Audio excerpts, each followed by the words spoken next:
Hi guys, so for today's vlog, ito yung weekend na bigla na lang nag-snow.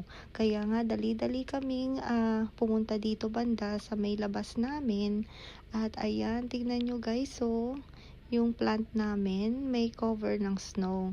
Pero hindi siya guys nagtatagal, natutunaw siya agad. Pero syempre tuwang-tuwa na kami. So ayan, kung nakikita ninyo yung snow. Hindi siya ganun kakapal, pero at least nag-snow banda dito sa amin. So, tuwang-tuwa na kami ni Kuya Jiro. So, ayan. So, after namin mag-breakfast, so, pupunta tayo kung saan pipick upin ko yung eyeglasses ko. Dahil nung last time na nag-vlog ako, ipapagawa ko lang sana yung isang eyeglasses ko. Pero sabi sa akin, mas better na lang na mag-purchase ako ng bago. So, ayan, pipick upin na natin. Pupuntahan ko lang si G-Style dahil inaantay niya ako dun sa 7-Eleven. So, ayan guys, nandito na tayo sa mall. So, parang 5th floor ata to guys. So, kung saan yung Zoff. So, doon natin pipick upin yung eyeglasses natin. So, tara. Samahan nyo ako. So, meron palang Daiso dito. Ayan, medyo naligaw lang ako guys. Nakalimutan ko kung anong floor yung kung saan yung Zoff. Kaya nga paikot-ikot ako. So, ayan, finally, nakarating na tayo dito at inaantay ko lang tawagin yung number ko.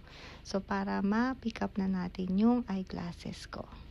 So, ayan, yung mga ibang eyeglasses na meron sila dito. So, napakaganda nila guys at napakamura. Ayan. So, pag nagpagawa kayo ng eyeglasses dito guys, parang 2 weeks bago ninyo ma-pick up. Pero, syempre, depende pa rin yun sa prescription ninyo. But, yung sa akin, guys, kailangan ko mag-antay ng 2 weeks. So, ayan ako, guys. So, parang ang laki naman ng jacket ko dito, 'di ba? Pero, guys, comfy na comfy yan, yung jacket kong yan. From GU.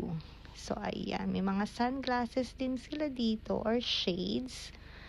And then, ayan. So, habang nag-aantay tayo, iikot ko kayo guys. Ayan, meron din silang 50% off doon. So, ayan, pakita ko sa inyo yung 50% off. So, ayan guys.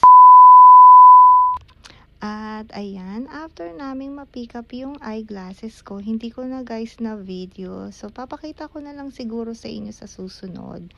Dumiretso kami dito sa Ave, kung saan lagi kaming namamalengke ni G-Style. So, ayan yung mga veggies nila. May broccoli, may cauliflower. Ayan. So, pili na kayo guys. Napaka-fresh ng mga broccoli dito. At napakamura dito sa Abe. So, ayan ako. So, madami ring namimili nung araw na pumunta kami dito. Dahil nga, tingnan nyo naman guys, napaka-fresh din ng mga tomatoes. So, lahat naman dito kasi fresh talaga, kaya talagang dinadagsa ng mga tao. So, ayan guys. Pili na kayo kung anong klaseng tomato ang gusto ninyo.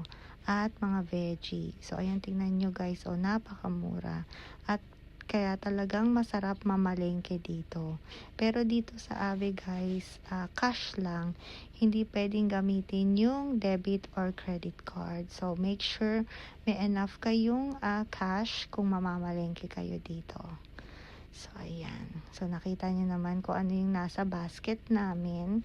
So, talagang bibili tayo ng pangsahog.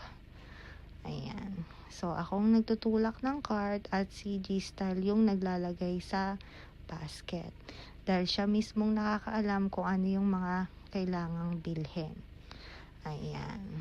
Nandito tayo sa seafood section. So, diba guys, tingnan nyo, fresh na fresh. And then, mga fish. Ayan. Hindi ko alam yung mga iba dyan. Parang may mga shells. Ayan.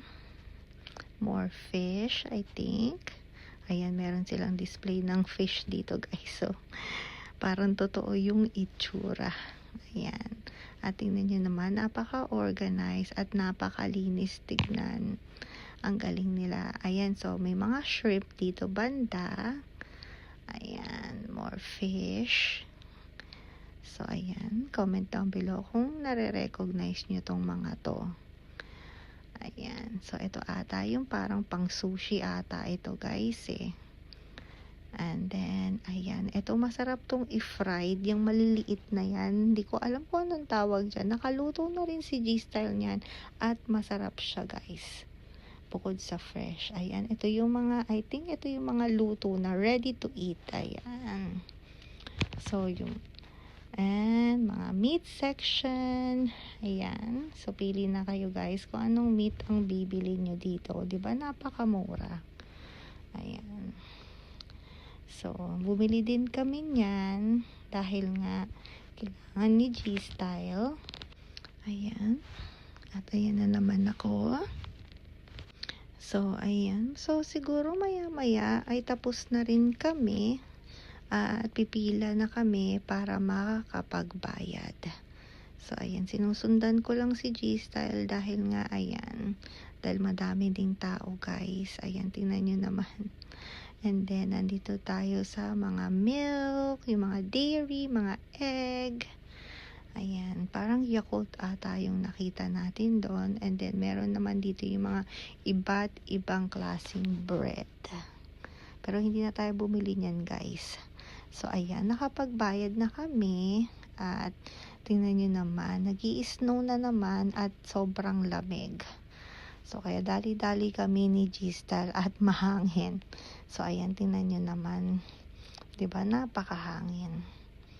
At sobrang lamig, kaya tingnan nyo, nagmamadali din ako kasi nga, lakas ng snow din. At ayan, si Ate Sky na ang lakas din kumain.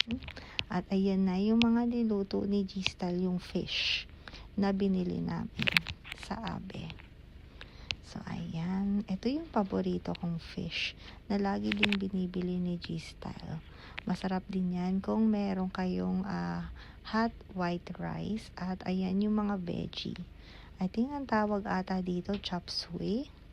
Ayan. So, may liver, may broccoli, may carrots. So, syempre, wala tayong rice. Pero, busog na busog pa rin tayo. So, ayan. Kain na tayo, guys. So, comment down below kung paborito nyo rin tong chop suey. At, I think, kulang na lang siguro kung hindi white rice yung kakainin nyo. Pwede din sigurong noodles. Ano, guys? Ano sa tingin ninyo? So, ayan. Kinakain ko na rin yung fish. Parang, yun nga, masarap yung parang itsura niya, guys. Parang galunggong. Ano sa tingin ninyo? Diba? Kasi nga masarap.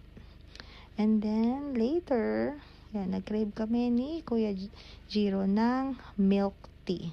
So, ayan yung binili natin sa Micha. So, ang tawag dyan ay Night Sky. I think may yung purple na yan, parang taro ata yan. So, napakasarap nito, guys. So, dati meron silang hot niyan, pero yun nga, cold na lang meron. So, ayan yung in-order natin. So, ayan ang ating large na Night Sky. So, paano guys? Hanggang dito na lang ulit. Bye guys!